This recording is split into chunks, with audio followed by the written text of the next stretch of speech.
Hello, so my name is Cristian Batista. I am a professor of the University of Tennessee, Department of Physics and Astronomy. I work in condensed matter theory, and here I am with, Hao Zhang. Hao was a student here a few years ago. He completed his PhD at UTK, working under my supervision, and during his PhD, Hao developed a very nice methodology to generalize the classical and semi-classical methods that are used to describe the dynamics of quantum spin systems. So this is relevant because many experiments, including inelastic neutron scattering, measure the dynamics of the systems. So in order to reproduce, what is measured, we need methods that are fast, right, and accurate in order to extract. Commonly, one of the big problems is to extract a model from this kind of data, so to determine what is the spin Hamiltonian that governs the dynamics of these materials. How, after completing his PhD, he moved to Los Alamos as a postdoctoral associate, and now he's back at UTK, working also as a postdoctoral associate. And today we are going to show you some of the advances that were prompted by Hao's thesis, right? So it was the seed for a package that we call SUNY. It's available on the web. It has been developed by a multidisciplinary group that includes people, collaborators from Los Alamos that are experts in computational physics, collaborators from other universities like Georgia Tech and LSU that are experts in neutron scattering. They are experimentalists.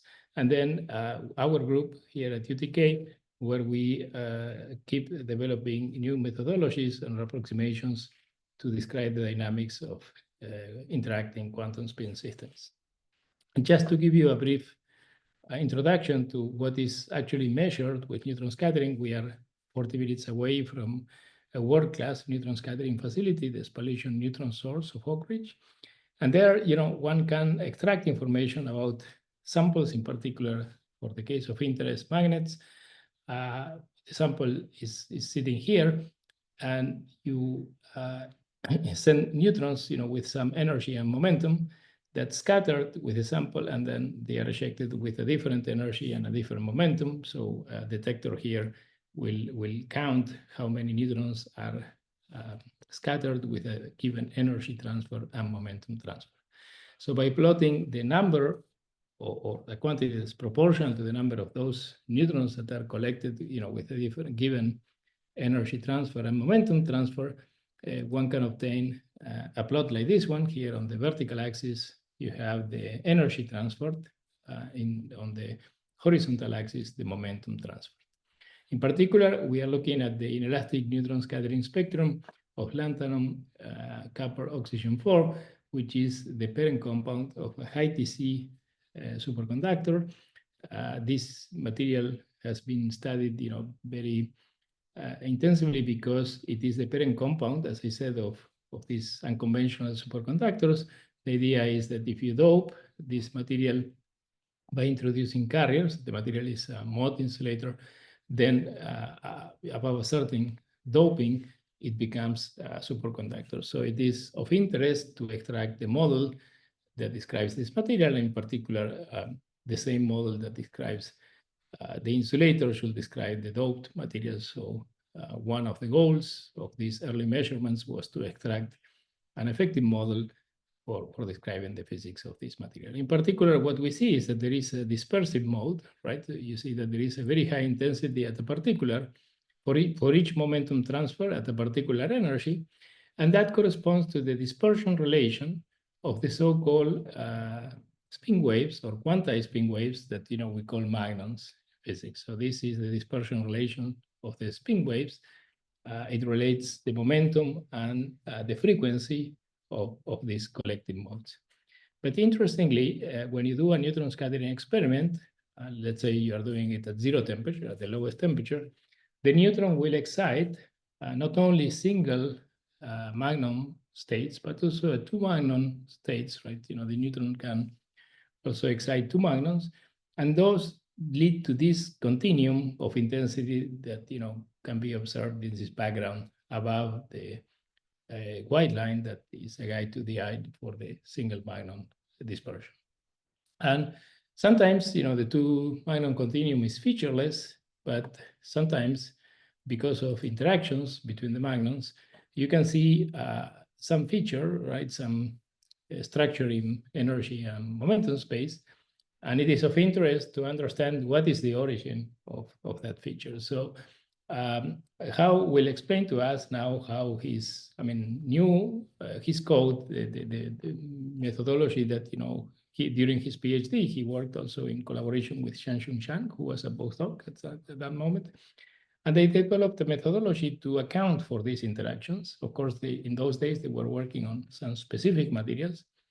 But how, along the way, he realized that it will be very nice and very useful for the whole community to have a code that is universal, that where one can incorporate these interactions between magnons, pretty much for any material. So he is right now developing a prototype of that code that can account for the magnon-magnon interactions, and then reveal the origin of these kind of structures, right?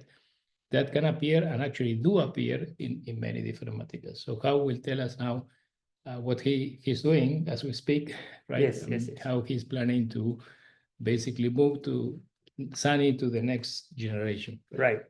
Yeah, as Christian just described, for this particular material, yeah, we have a structured continuum here. And of course, besides this structured continuum, you also see some bright single-magnon features. And the question here we want to ask is, what are the natures of this structured continuum? You may say, okay, we can use some numerical techniques like matrix product state to reproduce these features. But like experiments, it is also a black box. You can reproduce a feature, but you still don't know what's the nature of these modes. Then, as Christian also has described, along with Shangshun, we just developed a semi-analytical approach based on what we have in Sunny. So now we go beyond the so-called linear spin wave approximation, where now we don't take into account magnon-magnon interaction, but now we do take into account magnon-magnon interactions. The basic idea behind the sense is that we truncate the original quantum minute body Hamiltonian based on the number of magnons here up to 2 magnons. And what we did is to derive analytically the expressions of the matrix elements between 2-magnon and 2-magnon. Then we have the 2-magnon matrix. And what we did is we just exactly diagonalize the 2-magnon matrix. Because this is a semi-analytical approach, and it is based on the exact diagonalization, we have both the information of the eigenvalues, which are these bright features you have. We also have the information of the wave function, that's the eigenstates, that enable us to provide interpretations besides the other, beyond the other numerical techniques like a matrix product state. And also, here, this is I want to show you that indeed our calculation is able to reproduce. Now, before we move to this calculation, can you tell us something about the material and the kind of phase? Yeah, I should. Yeah, sorry, I forgot to do that. Okay, so this ytterbium-based material, it is a triangular lattice material where this ytterbium ions, they form a triangular lattice. And this material has been extensively studied because it is in proximity to the spin liquid phase. And a zero magnetic field. That's a zero magnetic field. But when you apply a magnetic field, you may induce magnetic order. So this is the magnetic order, the up-down order, where two spins are parallel to the external magnetic field, and one spin is antiparallel to the magnetic field. So here, this is the magnetization curve. The x-axis is the magnetic field, and y-axis is the magnetization. So you see this orange or yellowish region indicated this so-called plateau phase, and the magnetization is just 1/3 of the saturation value. Yeah. Right. So the idea is we are studying the excitations, the magnons and the two-magnon excitations of that plateau phase. Yeah, within the plateau phase. And the advantage is that, okay, if we studied the dynamics in the plateau phase, we can extract model. Maybe that later we can use the model we extract here to explore the physics at zero magnetic field, which it is as you said, it's in proximity to the spin liquid phase. Yeah. And here we show that, okay, our calculation, first of all, our calculation is able to reproduce what has been observed in inelastic neutron scattering. And as I also previously mentioned, this is because we also have access to the wave function, we can really understand what's the nature of this excitation. And another point to make is that here, the numerical cost, it is quadratic in number of spins. That means that we can do this calculation in very large system size. For this particular graph, I can do 100 by 100 spins in A and B direction. So it's huge system size. For conventional numeric techniques, it's very difficult and very expensive. So besides, now, as I promised, I'm going to show you our method is also able to provide interpretations. So let's consider the case. Where neutron excite two spins or two magnons. If neutron excite two magnons, let's say if it is if this is a free continuum state, so what will happen is that the second magnon will just escape the first magnon very quickly. And in spectrum, what you will see is just some featureless continuum, and where the width of the continuum gives you the lifetime of this state. You may also have another case is you may also have a bound state where the